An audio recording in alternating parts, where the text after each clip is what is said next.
আসসালামু আলাইকুম। তো আশা করি নিশ্চয়ই সকলেই ভালো আছেন। আমি চাই আপনারা সবসময় ভালোর দলেই থাকুন।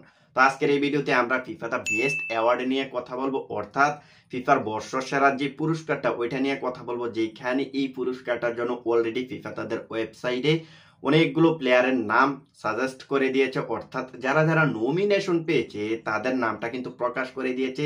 যেখানে প্লেয়ার হিসেবে 11 জনকে রেখেছে, গোলকিপার হিসেবে 5 জনকে রেখেছে এবং সেরা কোচের জন্য 5 জনকে রেখেছে। তো আজকের এই ভিডিওতে আমরা দেখবো যে কোন কোন প্লেয়ার গুলো রয়েছে, কোন গোলকিপার গুলো রয়েছে এবং কোন কোচ গুলো রয়েছে। ঠিক আছে ঠিক আছে সেই সাথে আমরা এটাও বলার ট্রাই করব যে এবারের ফিফা বেস্ট অ্যাওয়ার্ডটা কিভাবে কাজ করবে এবং এই ফিফা দা বেস্ট অ্যাওয়ার্ডটা ভিনিসিয়াস জুনিয়র পাবে নাকি লিওনেল মেসি পাবে না। তো আজকের এই ভিডিওতে আমরা সেই বিষয়টা নিয়ে কথা বলবো। তো প্রথমত যদি আমরা ফিফা দা বেস্ট অ্যাওয়ার্ডের নমিনেশনের পাওয়া প্লেয়ারগুলোর কথা যদি বলি, তাহলে কিন্তু দেখতে পারবো যার মাঝে রিয়াল মাদ্রিদ থেকে পাঁচজন ফুটবলার নমিনেশন পেয়েছে। তো আমরা এখন শর্ট লিস্টে একটু দেখে নিই।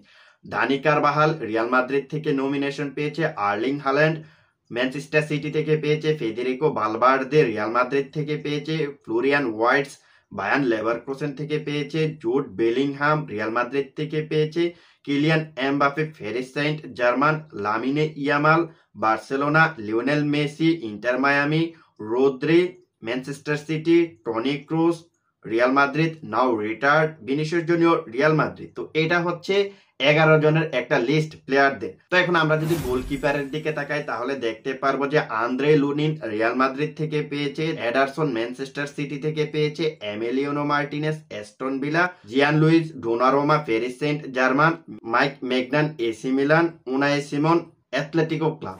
এখন আমরা যদি কোচের কথা বলি তাহলে কিন্তু দেখতে পারবো যে কোচ হিসেবে যারা যারা নমিনেশন পেয়েছে, Carlo Ancelotti Real Madrid, Lionel Scaloni Argentina, Luis de la Fuente Spain, Pep Guardiola Manchester City, Xabi Alonso Leverkusen. So এগুলা হচ্ছে প্লেয়ার, কোচ এবং গোলকিপারের লিস্ট যারা ফিফা দা বেস্ট অ্যাওয়ার্ডের ওই ট্রফিটা জিততে পারে। তো এখন আমরা আসি ফিফা দা বেস্ট অ্যাওয়ার্ডের যে রুলসটা, সেই রুলসের দিকে, যে এই রুলসটা কিভাবে কাজ করে। দেখুন, ফিফা দা বেস্ট অ্যাওয়ার্ডের রুলসটা হচ্ছে ওই ব্যালন ডিওরের মতোই। এখানে কিন্তু একটা ভোটিং প্রসেস হয়, ভোটিং প্রসেসের মধ্য দিয়ে কিন্তু প্লেয়ারগুলোকে সিলেক্ট করা হয়, গোলকিপারকে সিলেক্ট করা হয় এবং কোচকে কিন্তু সিলেক্ট করা হয়। এখন এই যে ভোটিং প্রসেসটা, এই ভোটিং প্রসেসে কারা কারা অংশগ্রহণ করতে পারবে, তো এটার ব্যাপারে কিন্তু ফিফা ওয়েবসাইটে বলে দিয়েছে।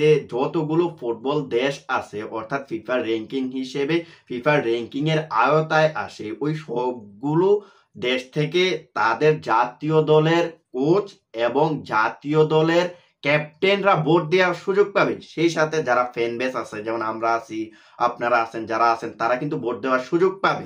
কথা হচ্ছে ওই যে ভোটগুলা দেওয়া হবে, ওই ভোটগুলা থেকে কিভাবে পয়েন্ট গুলাকে কাউন্ট করা হবে। তো প্রথমত একজন ক্যাপ্টেন এবং একজন কোচ কিন্তু এক ক্যাটাগরিতে 3টা করে ভোট দেওয়ার সুযোগ পাবে। যেমন যদি কোনো একটা প্লেয়ারকে ভোট দেয় তাহলে 3টা প্লেয়ারকে ভোট দিতে পারবে, যদি কোনো গোলকিপারকে ভোট দেয় তাহলে 3টা ভোট দিতে পারবে, যদি কোনো কোচকে ভোট দেয় তাহলে তিনটা কোচকে ভোট দিতে পারবে। এখন এই যে তিনটা 9টা ভোট দিতে পারবে, এই 9টা ভোটের মধ্যে কিভাবে পয়েন্ট গুলাকে কাউন্ট করা হবে সেই বিষয়টার দিকে আসি। তো এখানে যাকে ফার্স্টে ভোট দেওয়া হবে সে পাবে 5 পয়েন্ট, 2 নম্বরে যাকে ভোট দেওয়া হবে সে পাবে 3 পয়েন্ট এবং সর্বশেষ যাকে ভোট দেওয়া হবে সে পাবে 1 পয়েন্ট। তো এইভাবে করে করে প্রত্যেকটা কোচ এবং প্রত্যেকটা অধিনায়কের যে ভোটগুলা রয়েছে ওগুলাকে কালেক্ট করা হবে। তারপর কালেক্ট করার পরে দেখবে কোন প্লেয়ারটা কত পয়েন্ট পেয়েছেন, এই একটা হিসাব করা হবে। হিসাব করার পরে এরপরে চলে আসা হবে আপনার এবং আমার দিকে, যারা ভোট দিতে পেরেছেন, অর্থাৎ যারা ভোট দিয়েছে ফ্যান বেসদের মাঝে, তাদের ভোটগুলাকে কাউন্ট করা হবে। সো ফ্যান বেসদের যে ভোটগুলা হবে ওই ভোটগুলা কাউন্ট করে আবার ওই প্লেয়ারগুলোর সাথে কিন্তু অ্যাড হবে, অর্থাৎ যে প্লেয়ারগুলো কে কত ভোট পেয়েছে, জাতীয় দলের কোচ এবং জাতীয় দলের ক্যাপ্টেনের হিসেবে, ওই হিসেবেই ওই আগের পয়েন্টের সাথে ফ্যান বেসদের ভোটগুলাকে কালেক্ট করা হবে। তারপরে এখানে 25% ভোট কাউন্ট করা হবে। কাউন্ট করার পরে যত পয়েন্ট আসে ওই পয়েন্টগুলা প্লেয়ারদের সাথে অ্যাড করা হবে। এইভাবেই কিন্তু আপনার ভোটিং প্রসেসটা হয়ে থাকে। তারপর সবগুলা ভোট একসাথে করার পরে যে যত পয়েন্ট পেয়েছে ওই পয়েন্ট হিসেবেই তারপরে কিন্তু ফিফা দা বেস্ট অ্যাওয়ার্ডের যে পুরস্কারটা সেটা দেওয়া হয়। এখন কথা হচ্ছে যদি কোনো 2টা 3টা প্লেয়ারের পয়েন্ট সমান সমান হয়ে যায় তাহলে কি হবে। তো তখন কিন্তু ফিফার একটা রুলসের দিকে আমাদেরকে যেতে হবে, যেখানে ফিফা দা বেস্ট অ্যাওয়ার্ডের 12 নম্বর রুলসের কথা ফিফা বলে দিয়েছে। ওই রুলসে কিন্তু বলা আছে যদি কোনো প্লেয়ারের 2-3টা প্লেয়ারের পয়েন্ট সমান সমান হয়ে যায়, তখন তারা দেখবে যে জাতীয় দলের ক্যাপ্টেনরা কে কাকে ভোট দিয়েছে। জাতীয় দলের ক্যাপ্টেনরা যাকে বেশি ভোট দেয় তাকে কিন্তু উইনার হিসেবে ঘোষণা করা হবে। যেমন এটা কিন্তু গতবারও করা হয়েছে 2023 সালে, যখন আর্লিং হাল্যান্ড এবং লিওনেল মেসি সমান সমান 48 পয়েন্ট নিয়ে সমানে সমানে ছিলেন, তখন কিন্তু ফিফার ওই 12 নম্বর রুলসটার অনুচ্ছেদ হিসেবে এখানে লিওনেল মেসিকে উইনার হিসেবে ঘোষণা করা হয়েছে, কারণ তিনি জাতীয় দলের ক্যাপ্টেনের কাছ থেকে বেশি ভোট পেয়েছিলেন। তো গতবার এখানে কিন্তু লিওনেল মেসিকে ভোট দিয়েছিলেন কিলিয়ান এমবাপে, ফ্রান্সের ক্যাপ্টেন দিয়েছিলেন মোহাম্মদ সালাহ। এভাবে অনেকগুলা ক্যাপ্টেন লিওনেল মেসিকে ভোট দেওয়ার কারণে লিওনেল মেসি জিতে গিয়েছে। সো এখান থেকে বোঝা গেল যে পয়েন্ট সমান সমান হলেও কিভাবে ওই উইনার হিসেবে একটা প্লেয়ারকে সিলেক্ট করা হবে। এবার আমরা ওই জিনিসটার দিকে আসি যে ফিফা দা বেস্ট অ্যাওয়ার্ডটা কার হাতে উঠতে চলেছে। এখানে ভিনিসিয়াস জুনিয়র, রোদ্রি নাকি লিওনেল মেসি, কে পাবে? দেখুন, আমি আপনাদেরকে আগে একটা কথা বলে রাখি যে এটা একটা ভোটিং প্রসেস। ভোট যে যাকে ইচ্ছা দিতে পারে, এখানে কিন্তু পছন্দের একটা ব্যাপার স্যাপার আছে। যেমন এর আগেও কিন্তু আমি বলেছিলাম যে যখনই ব্যালন ডি'অরটা দেওয়া হচ্ছিল, ওই সময় আমি একাধিক ভিডিওতে বলেছিলাম দেখুন ভিনিসিয়াস জুনিয়রকে সবাই ফেভারিট মানতেছে, বাট ভিনিসিয়াস জুনিয়র যে ব্যালন ডি'অর পাবে এটার কোনো নিশ্চয়তা নেই, কারণ এটা একটা ভোটিং প্রসেস। তো ওইখানে কিন্তু ফুটবল জার্নালিস্ট যারা ছিল তাদেরও কিন্তু একটা পছন্দের ব্যাপার স্যাপার ছিল। ওইখানে যাদের যাদের পছন্দ হয়েছে তারা তাকেই ভোট দিয়েছে। ওইখানে ভিনিসিয়াস জুনিয়রকে অনেকে ভোট দেয় নাই, যার কারণে ভিনিসিয়াস জুনিয়র নিশ্চিত হওয়ার পরেও তিনি ব্যালন ডি'অরটা পায়নি। এবারের যে ফিফা বেস্ট অ্যাওয়ার্ডটা রয়েছে সেই বেস্ট অ্যাওয়ার্ডও একই ধরনের সিনারি হয়তো আমরা দেখতে পারি, কারণ ক্যাপ্টেন কোচ যাদেরকে পছন্দ করবে তাদেরকে অবশ্যই ভোট দিবে, যেটা আমরা গতবারও দেখেছি। এরপরে ফ্যান বেসরাও কিন্তু বিশাল একটা ভূমিকা পালন করে। এইখানে যারা ফ্যান বেস থাকবে তাদেরও পছন্দের প্লেয়ার রয়েছে, যেমন লিওনেল মেসির ফ্যান তো অভাব নাই। লিওনেল মেসির ফ্যান বর্তমান বিশ্বে যেই পরিমাণ ফ্যান রয়েছে, সেই পরিমাণ ফ্যান কিন্তু অন্যান্য প্লেয়ারদের তেমন একটা নেই।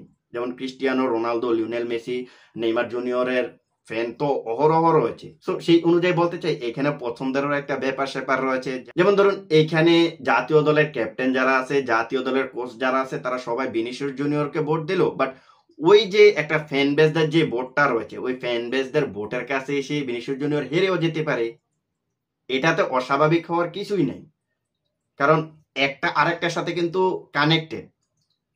ওই কোচেরা কয়টা ভোট দিল, তারপর ক্যাপ্টেনরা কয়টা ভোট দিল, ওইটার পরে ফ্যান বেসদেরও কিন্তু একটা হিসেব নিকেশ দেখা হয়। এখানে আপনার জাতীয় দলের ক্যাপ্টেনরা আর জাতীয় দলের কোচেরা কয়টা ভোট দিতে পারবে?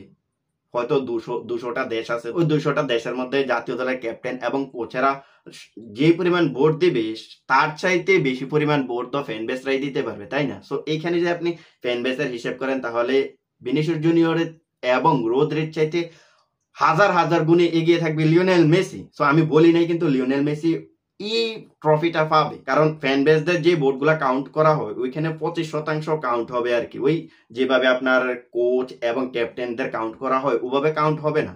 যদিও এভাবে কাউন্ট হবে না, তারপরেও ফ্যানের তো অভাব নেই। তো ওই হিসেব করলে ভিনিসিয়াস জুনিয়র হয়তো বা এবারও ওই ব্যালন ডি'অরের মতো ফিফা দা বেস্ট অ্যাওয়ার্ডটা নাও পাইতে পারে। মানে এটা হচ্ছে সম্পূর্ণ ভোটিং প্রসেসের উপর নির্ভর।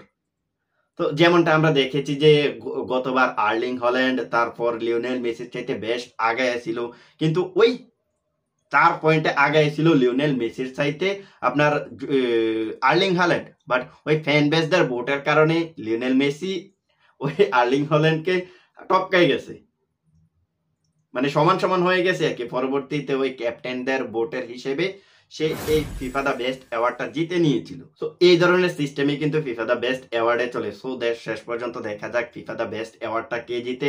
আর ফিফা দা বেস্ট অ্যাওয়ার্ডটা দেওয়া হবে আপনার জানুয়ারি মাসের 15 তারিখ। সো সেই পর্যন্ত আমাদেরকে ওয়েট করতে হবে। তো আজকের ভিডিওটা এখানেই শেষ করবো, দেখা হবে অন্য কোনো এক ভিডিওতে। সে পর্যন্ত ভালো থাকবেন, আল্লাহ।